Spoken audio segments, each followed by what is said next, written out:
La diosa en la piedra, el legado femenino en Göbekli Tepe. Capítulo 1. En lo más profundo de la meseta de Anatolia, bajo las colinas que han sido testigos de 10 milenios de historia, yace un secreto que desafía todo lo que creíamos saber sobre los orígenes de la civilización. Se le conoce como Göbekli Tepe, la colina Panza en turco, y no es una ciudad, no es una tumba, sino el templo más antiguo conocido por la humanidad. Durante décadas la narrativa predominante sobre el nacimiento de la civilización ha sido la misma, una progresión lineal que va de la caza y la recolección a la agricultura. La vida sedentaria, el surgimiento de las primeras ciudades, la guerra y el establecimiento de jerarquías sociales dominadas por hombres. Se nos ha enseñado que los primeros panteones estaban poblados por deidades masculinas, a menudo asociadas con la caza, la guerra o el cielo, pero Göbekli Tepe, con sus círculos de piedra de 12.0 años de antigüedad, levantados por comunidades de cazadores-recolectores, nos obliga a reescribir esta historia desde sus cimientos, porque en el corazón de este enigmático sitio, entre sus pilares monumentales y sus tallas de animales feroces, se esconde la posibilidad más fascinante, que el primer templo de la humanidad no fue construido para un dios guerrero o celestial, sino para una deidad primordial y femenina, un testamento a la diosa que dio vida y sustento al mundo. Este documental se sumerge en esa hipótesis revolucionaria, desafiando la visión tradicional del amanecer de la civilización.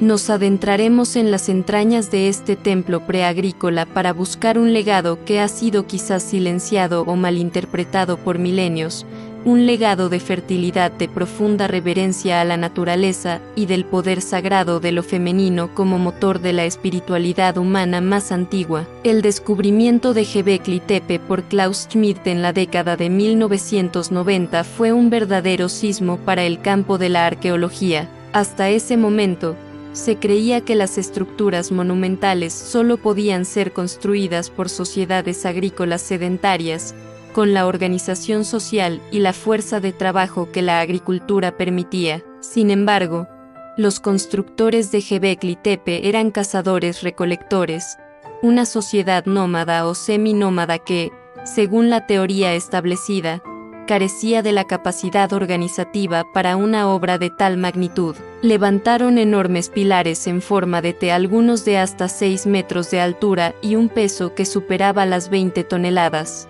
Y los tallaron con un bestiario impactante: leones rugientes, zorros astutos, buitres con alas extendidas, serpientes enroscadas y arañas. La escala y el simbolismo de este sitio eran, y siguen siendo, incomprensibles. La primera lectura, influenciada por las teorías existentes, fue que su culto giraba en torno a la caza y a panteones masculinos de la prehistoria. Pero al profundizar en los hallazgos, los arqueólogos comenzaron a notar una serie de símbolos que contradecían o, al menos, ampliaban significativamente esta idea. Por todas partes, en las tallas murales y en las pequeñas figurillas dispersas por el sitio y sus alrededores, aparecían representaciones de figuras femeninas. Estas no eran figuras realistas, sino representaciones estilizadas, con los pechos y las caderas exagerados, enfatizando su capacidad reproductiva y dadora de vida. Son figuras que recuerdan vívidamente a las famosas estatuillas de Venus del Paleolítico Superior, descubiertas en toda Eurasia y que desde hace mucho tiempo se interpretan como símbolos de fertilidad y de la fuerza creadora femenina. Una de las más famosas de Göbekli Tepe, una figura sentada, a menudo asociada con un animal, podría ser la primera representación tridimensional de una deidad, una madre primigenia de la humanidad.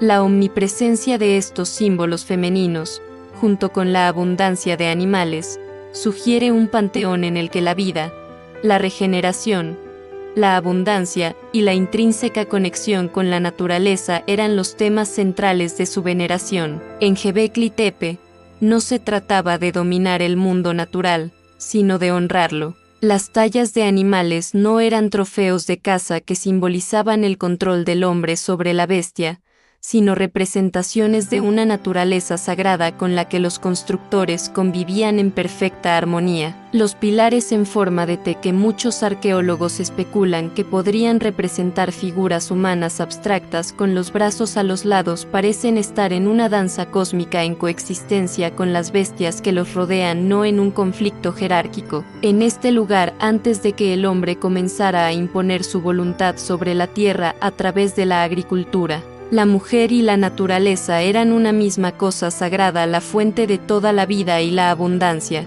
Si Göbekli Tepe fue un templo a una diosa primordial, ¿cómo sería este panteón?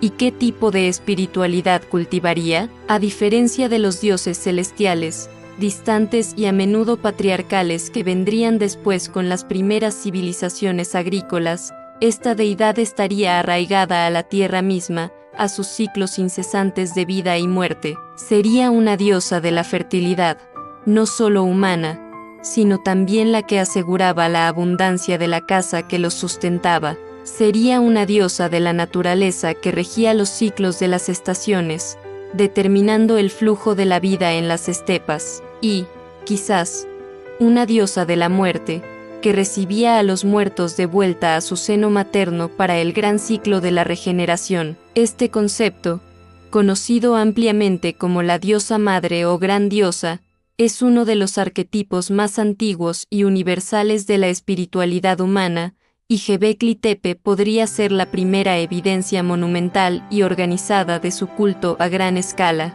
Para comprender la magnitud de este concepto, debemos mirar otros sitios en la misma región y período, o incluso posteriores, que nos muestran un hilo conductor. A pocos kilómetros de distancia, en Neval-Ori, los arqueólogos encontraron tallas de cabezas humanas y figuras con serpientes, símbolos que a menudo se asocian con la tierra, la regeneración y las deidades femeninas en diversas culturas. Más tardío pero culturalmente relevante, el famoso yacimiento neolítico de Atal, donde las figurillas de mujeres con senos y vientres prominentes son ubicuas. A menudo se las encuentra sentadas en tronos flanqueados por leopardos, símbolos de poder femenino sobre la naturaleza. Aunque Atal es mucho más reciente que Göbekli Tepe, el hilo conductor de la reverencia por lo femenino, por los animales salvajes y por la fertilidad de la tierra es innegable. Estos hallazgos nos sugieren con fuerza que en los albores de la civilización, antes de que la escritura, las grandes jerarquías sociales y la propiedad privada se hicieran dominantes,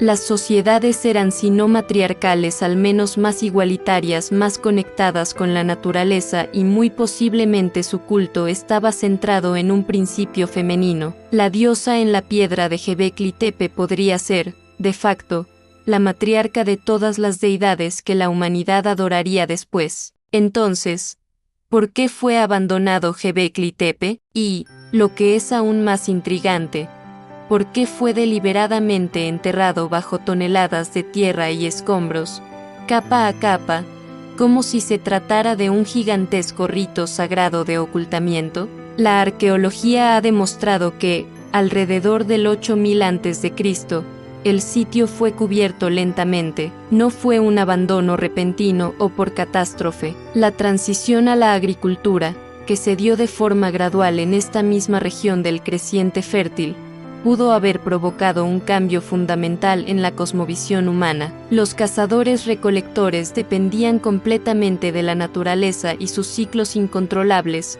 honrando a una deidad que era una con el mundo natural. Con la agricultura, el hombre comenzó a domesticar la tierra, empezó a controlarla, a imponer su voluntad sobre ella para producir alimento de manera planificada. Con este cambio de mentalidad, el culto a la diosa madre pudo haber sido desplazado o reemplazado por panteones de dioses masculinos asociados con el dominio de la tierra, la guerra por los recursos y el poder sobre la naturaleza. En este nuevo mundo agrícola y cada vez más jerárquico, las mujeres, que en las sociedades de cazadores-recolectores tenían un rol central y a menudo reverenciado, comenzaron a ser relegadas a un segundo plano, perdiendo su estatus social y espiritual. Quizás Göbekli Tepe fue enterrado no por desprecio, sino por una profunda reverencia, para preservar su santidad y sus secretos en una época en la que la humanidad se había embarcado en un camino fundamentalmente diferente, o tal vez con el paso del tiempo el mensaje del templo, su veneración a la diosa y a la naturaleza indomable simplemente ya no resonaba con la nueva forma de vida que emergía, una que valoraba más la domesticación y el control.